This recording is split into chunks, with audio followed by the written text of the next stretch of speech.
Jason, and I'm the executive director with the Center for the Inland Bays. And I must have, my ears were burning because as soon as I came in, I heard Eddie saying my name. Well, I think Aesop is the one that had that expression, wasn't it? I thought this was at 6 o'clock, so I was really hustling to get here when I realized it was at 3 o'clock. And then I realized Ed was talking, so I said, oh, I got plenty of time. And he knows I mean that in the best way. But I want to start out by saying it was a really, in my career, a really special part to serve on the Wetland Buffer Work Group because of its collaborative nature. And, I remember one particular meeting where we've been working to achieve a consensus on the major parts of the ordinance.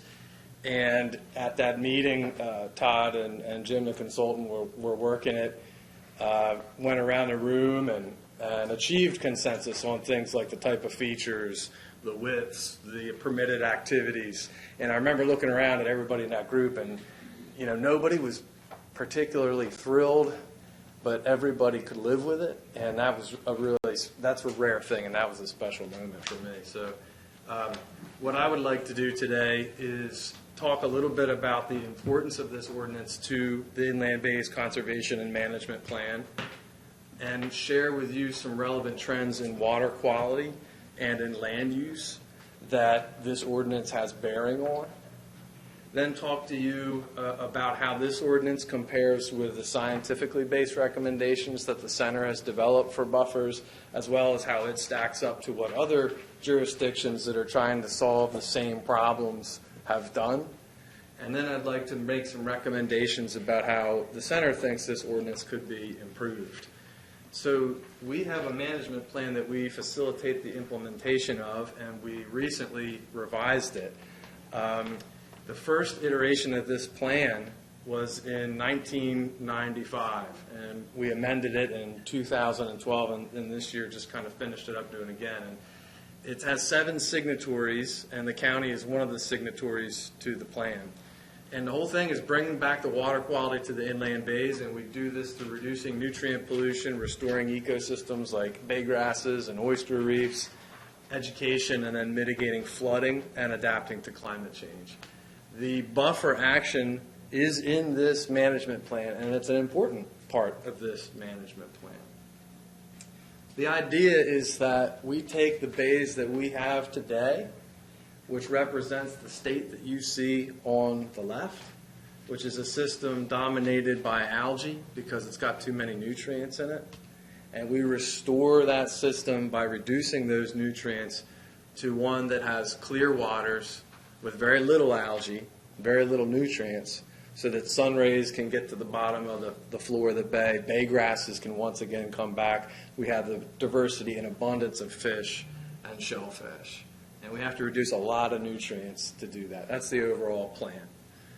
I can tell you we've had a great deal of success with wastewater, reducing the point sources of nutrients going into the bay. But we, unfortunately, have had very little success over the 30-some years we've been working on this to reduce the nutrients coming off the land, those non-point sources, those diffuse sources of nutrients.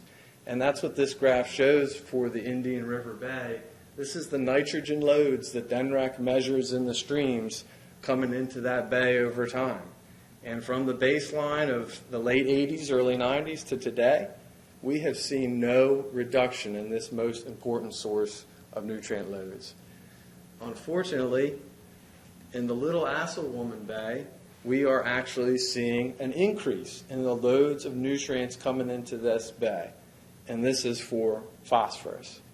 That is a statistically significant increase in phosphorus that's coming up. Now, this is very troubling for the inland bays, but it's not unique to our system. It's happening over in the Chesapeake as well. So this is a Usgs Graph, and I will interpret this for you. If you look at the Sussex County portion of the graph on Delmarva, you see the orange dots are increasing nutrient loads from the period 2009 to 2018. And 3 out of 4 stations in our neck of the woods over in the Chesapeake have increasing nitrogen loads. 4 out of 4 stations have increasing phosphorus loads. So we are backsliding with water quality on Delmarva and in Sussex County. In our bays, in the waters itself, there's about a third of our monitoring stations that meet the state water quality standards for nutrients. The orange and red are the stations that don't meet the standard. The greens are the stations that do. We still have a success story in the quality of Little Assaulman Bay, which you can see down there on the bottom. But again, we're seeing loads increasing there, so that's very concerning.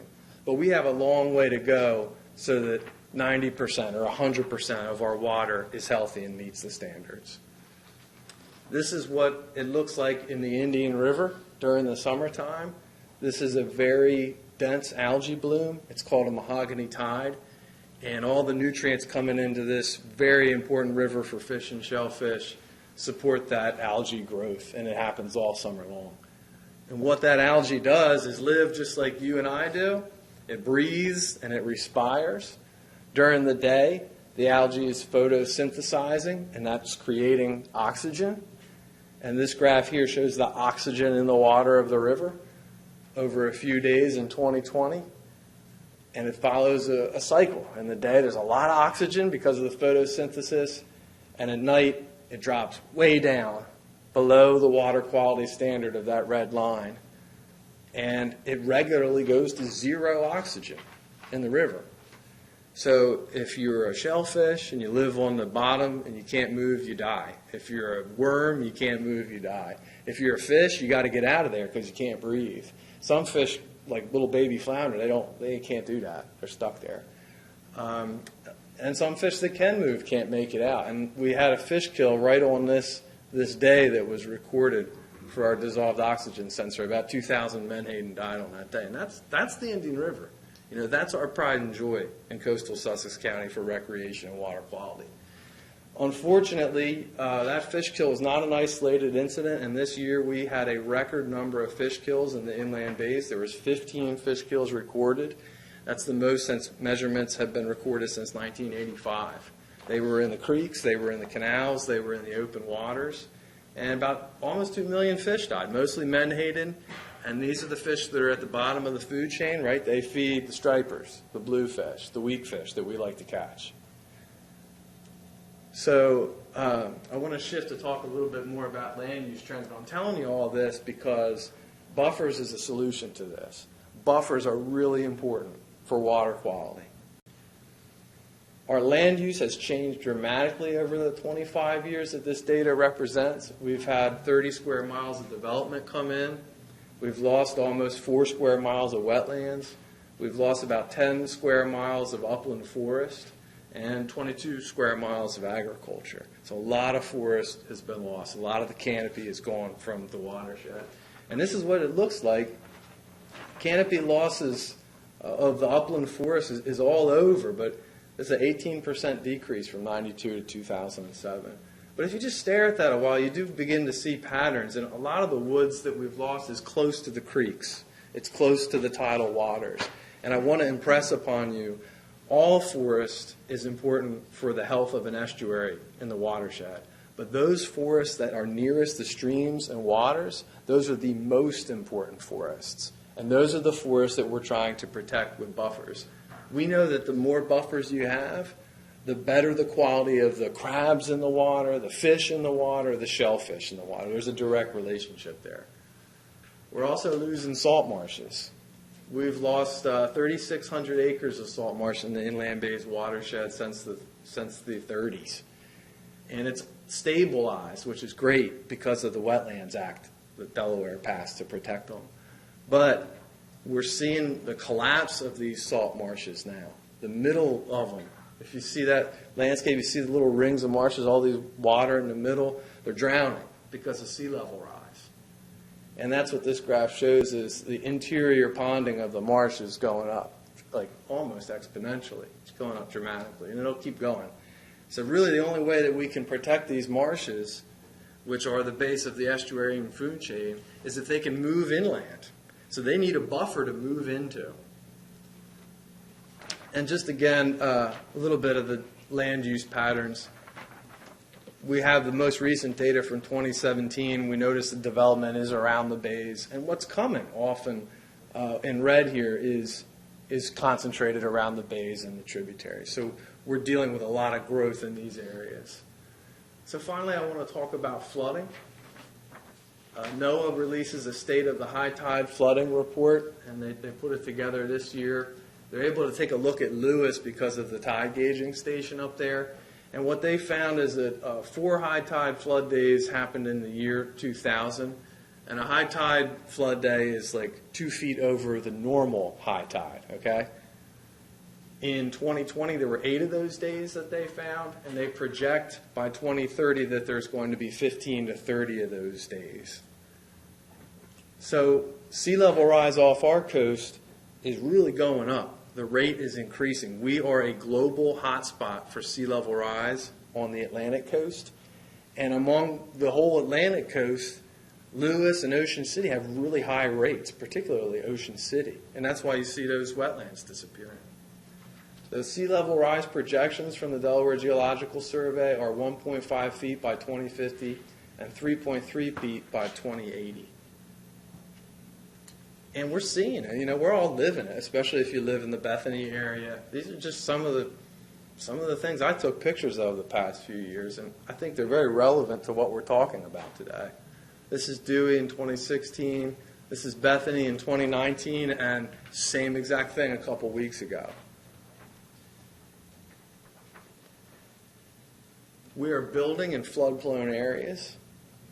From 2010 to 2017, Sussex County had the 3rd highest number of homes built in 10-year flood risk zones of any coastal county in the U.S. This is from a report from Climate Central called Ocean at the Door, New Homes and the Rising Sea, the 2019 edition. Basically, they took a look at where waters were going to rise due to sea level rise projections and looked into the future to see how many homes were created in those zones. So we have nationally a very high rate of building in flood-prone areas. So that's the stage and the context, and I just want to impress upon you how important this ordinance is for keeping Sussex County safe, for protecting and restoring our water resources, and preventing floods. We talked a lot about the buffer purposes. I think that's one of the real strong points of this document. It states exactly why we're doing these buffers, and Mr. Barrasso went over that already, so I won't repeat. This table here shows how the current and proposed Sussex County ordinance stacks up against science-based recommendations from the center and for other jurisdictions. So I'll start with what the center recommends. We put together a report in 2008 on this. And going down characteristic on the first column here, you see that the buffer width for the tidal wetlands is actually within the range that we recommend. For non-tidal wetlands, 30 feet is less than the range that we recommend based on literature reviews of the best available science. Intermittent streams is pretty close to the bottom of our range. For larger perennial streams width, it is about half of what we recommend at 50 feet. We also recommended forest vegetation type. This proposed ordinance has forest or non-forested meadow. And in terms of it protecting the existing forest, I think that is up to debate, but it's certainly not clear to me, and I don't think that this proposed ordinance protects the existing forest. So if you take a look at what other jurisdictions do, you kind of just have to stare at those numbers for a little bit to see how it stacks up. But in most of them, it's for tidal wetlands and waters, the width of the buffers is kind of within the range. For non-tidal wetlands, it's within the range of the other jurisdictions.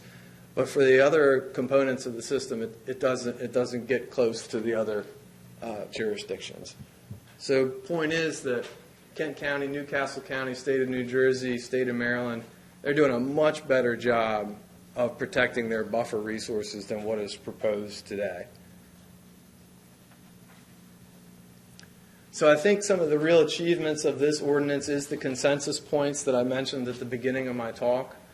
The buffer averaging provides the flexibility that was mentioned by the developers. I think that's very important. We've heard it said over again that this should not impact density, which is also very important. It specifies the purpose. It requires a management plan so that it's very clear how to maintain the buffers. And it includes very thoughtful access through easements to maintain drainage when problems arise. That was something that, when we began the discussions in the work group, didn't see that coming, but it was really well thought out and well applied. So our recommendations to improve the ordinance is to require the protection and restoration of forests in the buffer, and to eliminate the non-forest meadow resource standard option.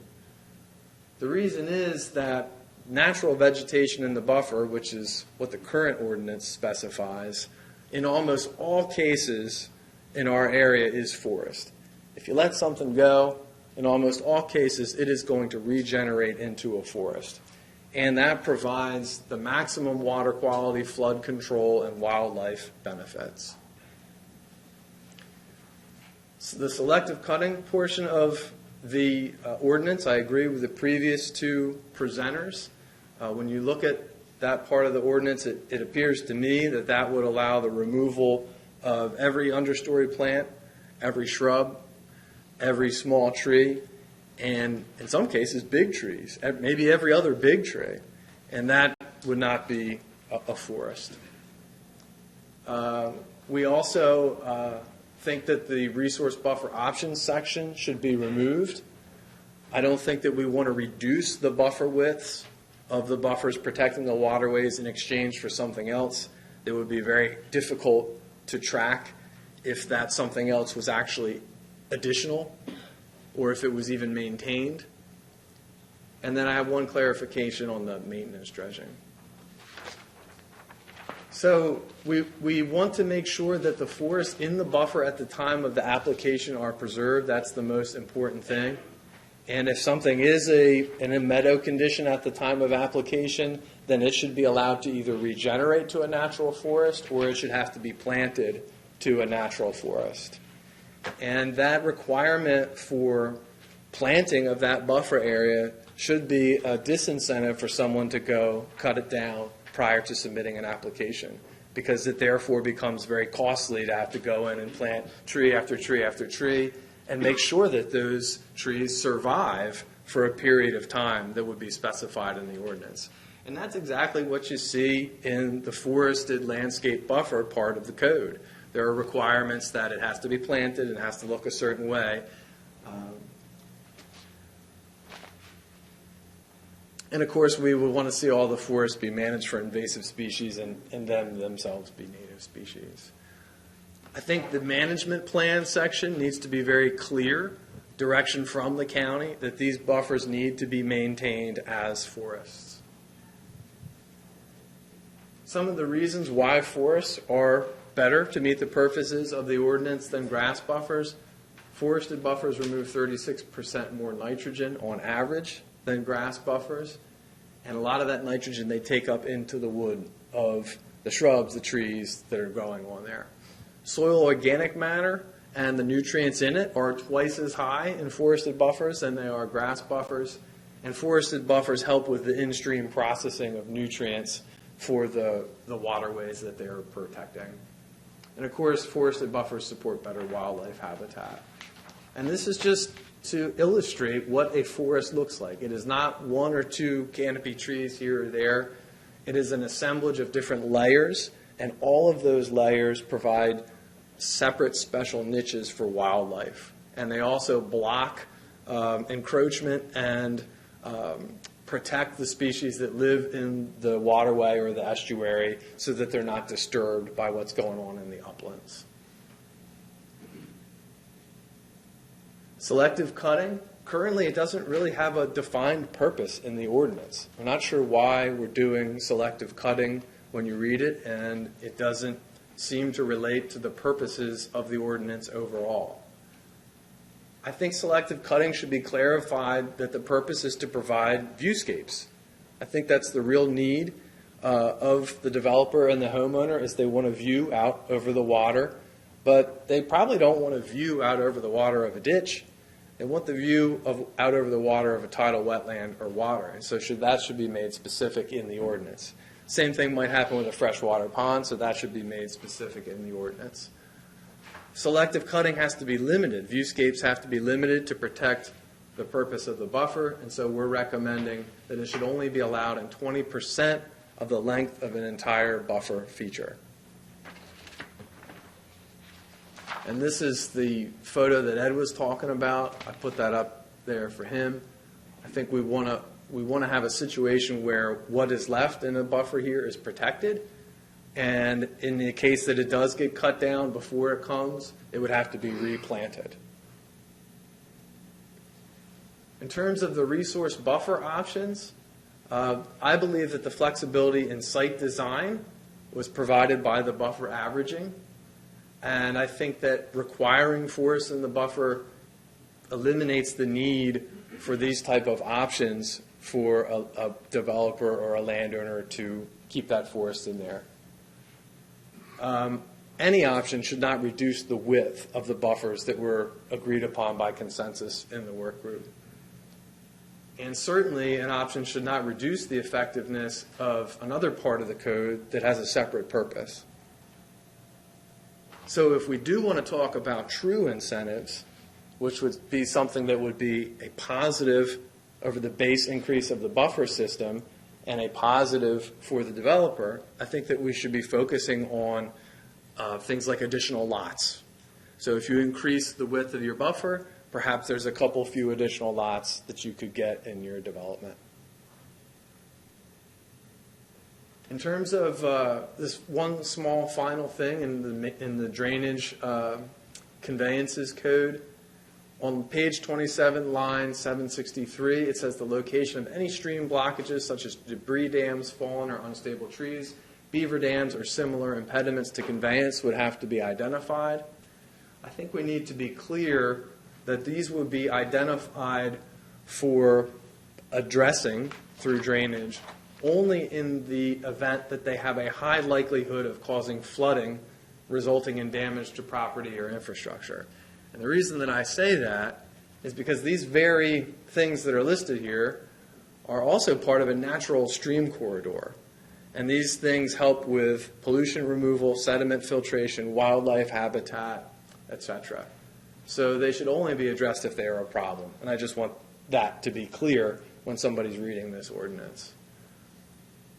And then I think we should define positive conveyance in terms of that part of the code, because I'm not really sure what positive conveyance means. If you think about a stream, you might have a beaver pond in the stream, but it's still flowing. And is that not a positive conveyance? So I understand the purpose of that part of the code, but I think it needs to be refined and cleaned up so that it recognizes the benefits of a natural stream corridor and the need to prevent property damage. So thank you very much for your attention and your time, and really just a thank you to the staff and the work group again for everything that went into this. It's very exciting to see this moving forward. Thank you. All right, sir. We thank you.